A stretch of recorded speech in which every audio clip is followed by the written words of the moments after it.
Hey, welcome back. This is Radical Markets. I'm Galen, and today I wanted to talk about why I think basketball is going to be the world's most popular sport in the future.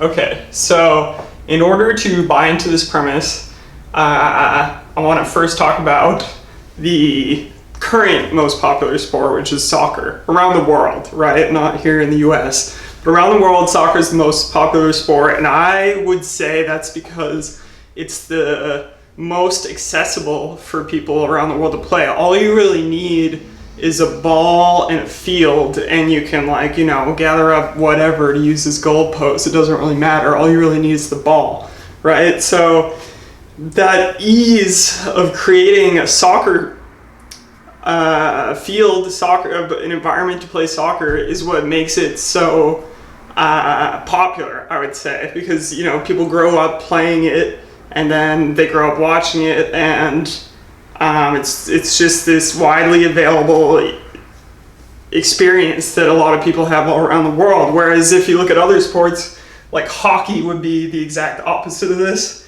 So for hockey, you need a frozen surface, which is obviously very expensive to maintain for people living in South America or Africa or South Asia.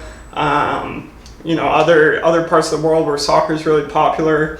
And then there's tons of equipment. You need the blades, you need the sticks, you need all the protective gear or whatever.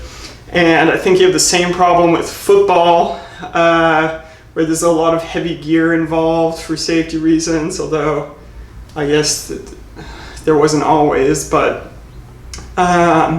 so now basketball, on the other hand, you do need like a cement surface, right? And you need a hoop. But why I think it's going to become the most popular sport in the future is because of economic trends that are at force around the world. And so that's why I'm talking about it on this channel, because I think it's got everything to do with economics, right? So all of these other sports besides basketball, you need big spaces, right? Like a soccer field, football field, hockey rink. Although I guess you can play on a frozen lake or whatever, but it's only available in some parts of the world.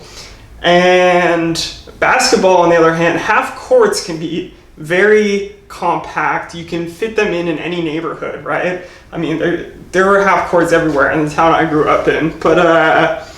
And so the reason why this is so important is because around the world we're seeing urbanization consuming more and more of the world population. So I was just pulled up some statistics before the video, and I think from 1960 to 2000, the urbanized percentage of the population, which is the percent of people living in an urban area, went from 36% to 50%, right? And so urban areas are, cities like Boston, Philadelphia, Jacksonville, Florida, whatever, just major metro areas.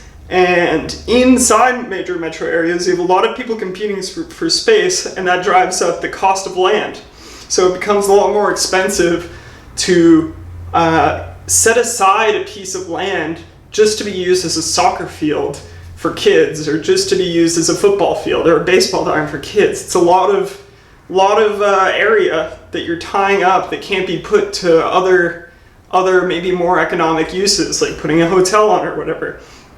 But a basketball court, you can, a half court, you can play basketball basically as it's meant to be played. I mean, obviously a full court is better, but a half court is fine for pickup games, and it gives people the experience of playing, which then, makes them identify with the sport and become lifelong viewers. And that's my basic thesis. So you got urbanization trends, land price going up, and those are the two main forces that are going to make it harder for people to keep playing soccer. And this is a global trend, which is what I was talking about at the beginning of the video, that I'm talking about the most popular sport in the world. And you already see the NBA gets a lot of players from outside of the country, which I don't think happens as much in other fields. I know like baseball gets a lot of Dominicans and Puerto Ricans. But I mean, I think you see people from more parts of the world in basketball. And correct me if I'm wrong, because I'm really not a huge sports follower, but I know like you got Chinese players and players from Eastern Europe already, and you definitely don't see that in football. Although I guess you see some people from like the Polynesian Islands. I don't know if they play out there or if they come over here in high school. Again, I don't really follow it that closely, but definitely basketball is becoming big in China, to my understanding. That's over 1 billion people right there. So if it became a huge thing in China, that would go a long way to boosting the popularity of the sport around the world. So yeah, that's my basic thesis. I wanted to try something a little different for this video because I only got like 4 or 5 views on my negative interest rates video. This is still economics. I think my next video will probably be even, back more towards the heavier economic side.